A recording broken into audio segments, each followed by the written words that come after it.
So obviously, there's a lot of people that are happy about what happened with the developer direct and things like that. Very cool stuff overall. I kind of already commented on it. I thought it was a good developer direct, but perhaps was a little bit underwhelming due to the fact that some of the things are already going to go to PlayStation day one, and most likely everything will go to PlayStation at some particular point. But there was a bit of interesting news that came out, which I thought was both cool and sort of a missed opportunity. So good news and sort of a swing and a miss. And that happens a lot to Xbox lately, but I thought something that you guys would very much get into.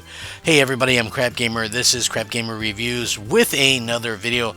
Thank you so much for checking it out. I certainly appreciate it. Please like, share, subscribe. I would appreciate that as well. It helps out the channel and means a lot to me personally. I do daily gaming content, so it's kind of fun, informative stuff. So please take time out to like it at least, and then maybe even consider subscribing because that's always an important aspect of this whole YouTube universe that we kind of live in. So with that being said, there was some really cool stuff about the showcase that was really cool. I think the surprise, which I actually mentioned in a video before the event, was kind of leaked. It was Ninja Gaiden 4. But the interesting part to that is, right, you might go, okay, well, that's not that interesting. But I thought that the super interesting part was that Microsoft is actually publishing this, which a lot of people didn't realize was happening. So yeah, I thought that was pretty interesting news. The other interesting part about that is that even though Microsoft is publishing this, they are putting it on PlayStation, which I thought was a weird move. It's like if Sony published a game, and they do often, like Stellar Blade, Rise of the Ronin, they publish games and they stay exclusive to PlayStation. So it feels odd to me that so many people have waited 15 years for this game to come back. There could be excitement there. They could be able to sell PlayStation or Xbox consoles, but instead you see they're putting it directly on the PlayStation as well.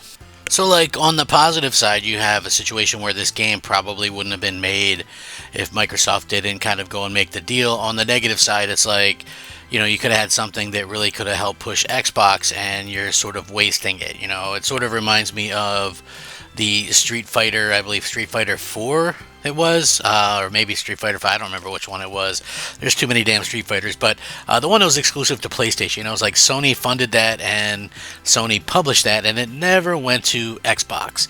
And so that would have never happened if that was a situation where gaming was kind of changing one way or the other. But for me anyway, I always look at this and I say, okay, well, the good news is we're getting the game. The bad news is, like, Microsoft is basically, whenever they do their directs or whatever, it's a situation where these games are basically the whole direct is a multi-platform direct at this point, But a lot of people were maybe surprised because I had mentioned this in the video, and some people were a little bit shocked, like, oh, I didn't realize that there was sort of this history there between Ninja Gaiden and, of course, Xbox, because most people, I think, depending on how old you are, you have this situation where a lot of us remember the Ninja Gaiden games on the NES, really good games or whatever. For me, that's how I remember them, of course, those very difficult games, but I remember kind of the comeback game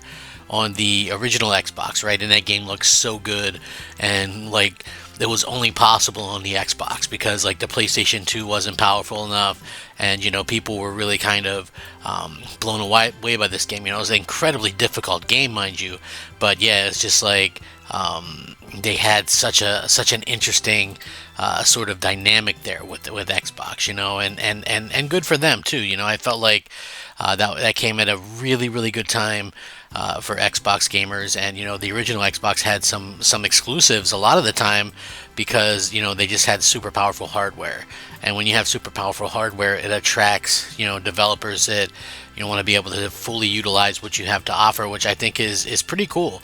And like I'm excited by like the future of what something like that can happen. Like a lot of people thought, oh well, Microsoft going to Japan and talking with developers and stuff was going to lead to nothing. And here we have a situation where like this kind of stuff has happened, and we see that this is happening the way it is. So among many of the announcements in the direct was some release dates, some good stuff. Ninja Gaiden 2 getting the remake kind of thing, and stealth dropped into Game Pass directly after the show. Again, really cool stuff to see this. Ninja Gaiden and Xbox actually go way back, and they kind of talk about it on the Xbox Wire, which revealed that, among other things, Ninja Gaiden 4 retaining its signature difficulty, and Team Ninja's creator and Platinum Games, which is like a collaboration. They took a moment to reflect on the history of the game on Microsoft's flagship console, talking about titles like, they said, and I quote, "With titles like Dead or Alive series and the Ninja Gaiden series, especially the original Ninja Gaiden Black, and Ninja Gaiden 2, we have a deep history with Xbox. It's been a long time, but we're thrilled to bring the latest installment back to Xbox players." Indeed, Ninja Gaiden got its start back in 2004 with Ninja Gaiden, before Ninja Gaiden Black was released a year later in 2005. Then Ninja Gaiden 2 came exclusively to the Xbox 360 in 2008. It wasn't until Ninja Gaiden 3 that the series saw the same day multi-platform release. Meanwhile, they harkened back to their own experience with the franchise, saying, "Personally, I love Ninja Gaiden on Ninja Gaiden 2 on Xbox 360, so being able to play the largest installment on my Xbox again makes me very happy. Even now, I occasionally boot up Ninja Gaiden 2 on my Xbox Series X."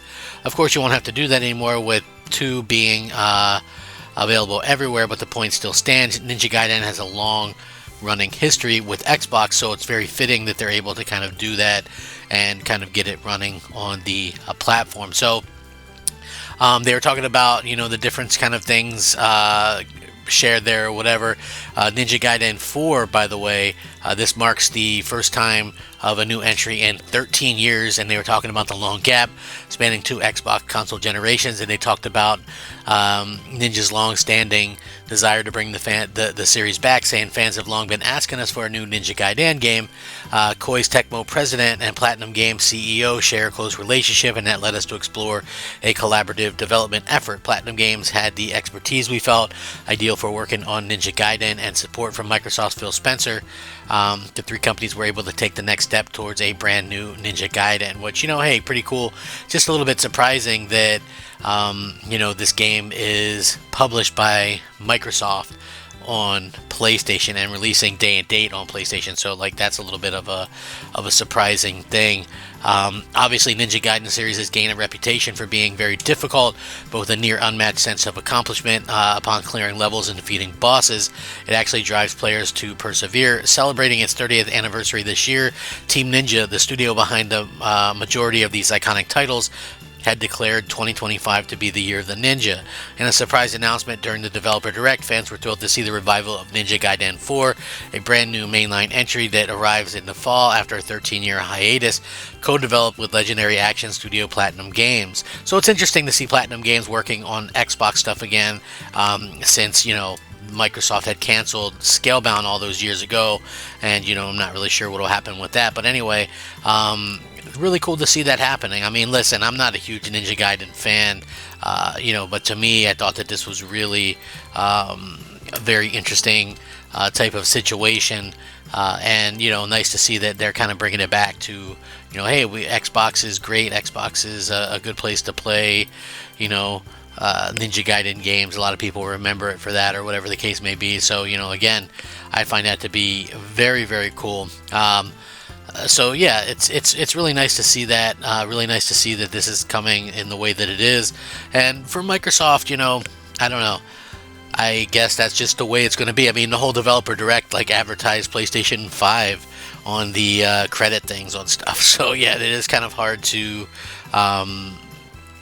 see how things kind of work. But you wouldn't see that kind of the other way, right? Like Sony goes out of their way to make things ambiguous when they do a showcase, and you don't even know if things are releasing on Xbox ever, let alone advertise an Xbox logo at the end of their trailer on your own showcase or whatever. So yeah, it's very interesting to say the least. But like I said, I'm very, very interested to see how this turns out, if this is something that helps Xbox or whatever the case may be. Maybe it is, maybe it won't, I don't know, but I feel like it is a little bit of a wasted opportunity, but still could be, something cool if you're somebody who looks forward to these type of games or want to give it a try and you're a Game Pass subscriber or whatever. Makes a lot of sense to kind of push things there a little bit, I guess. So in that bit of aspect, it was nice to see that Microsoft was able to procure this game when they don't really get a lot of Japanese support. So anyway, thank you guys so much for watching. I appreciate it. Rack 'em up. Crab Gamer out.